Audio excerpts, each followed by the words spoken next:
Ahli hukum pidana dari Universitas Muhammadiyah Jakarta atau UMJ, Hairul Huda mengatakan, Komisi Pemberantasan Korupsi atau KPK berhak untuk menetapkan perwira TNI sebagai tersangka dalam korupsi Basarnas. KPK berhak menetapkan Kabasarnas sebagai tersangka karena tindak pidananya melanggar kepentingan umum, sekalipun hal itu dilakukan TNI aktif, kata Hairul. Hairul menyebut KPK ciut dalam hal ini. Padahal kata Hairul, KPK bisa merujuk pasal 65 Undang-Undang Nomor 34 Tahun 2004 tentang Tentara Nasional Indonesia. Pasal 65 ayat 2 berbunyi prajurit tunduk kepada kekuasaan peradilan militer dalam hal pelanggaran hukum pidana militer dan tunduk pada kekuasaan peradilan umum dalam hal pelanggaran hukum pidana umum yang diatur dengan undang-undang. Hairul mengatakan KPK bisa mengabaikan Undang-Undang Nomor 31 Tahun 1997 tentang peradilan militer untuk kasus ini. Alasannya, kata Hairul, Undang-Undang TNI leg posteriori yang mengesampingkan Undang-Undang Peradilan Militer sebagai leg a priori. Leg posteriori derogat legi leg a priori atau hukum yang berlaku kemudian mengesampingkan hukum yang berlaku sebelumnya, ujar Hairul. Hairul mengatakan penindakan anggota TNI oleh KPK juga bisa mengacu pasal 1 Undang-Undang RI Nomor 31 Tahun 1999 tentang pemberantasan tindak pidana korupsi. Pasal tersebut menyebut pegawai negeri meliputi orang yang menerima gaji atau upah dari keuangan negara atau daerah.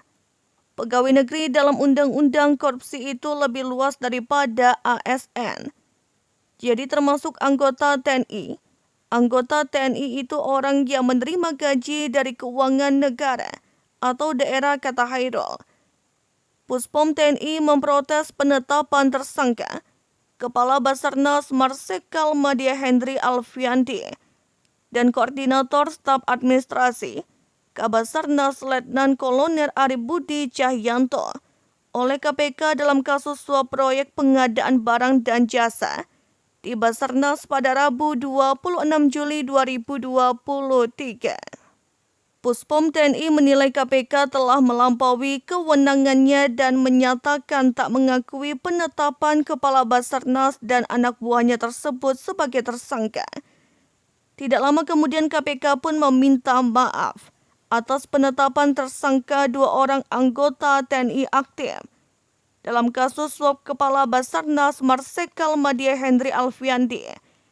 Mereka mengaku hilaf.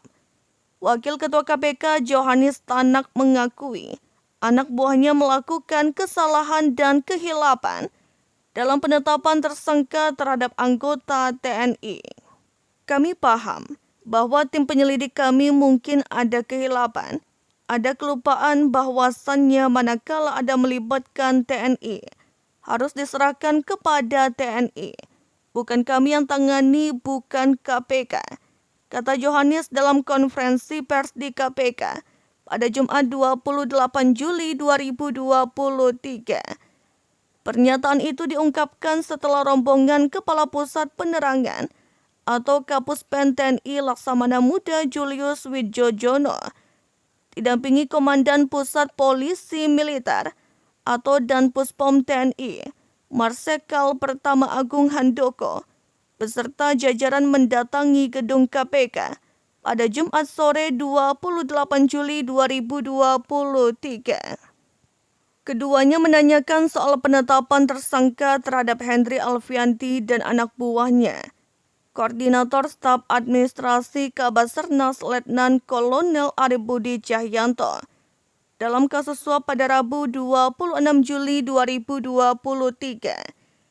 Adapun terkait permintaan maaf KPK, Johannes Tanak merujuk pada pasal 10 UU nomor 14 tahun 1970 tentang ketentuan-ketentuan pokok kekuasaan kehakiman.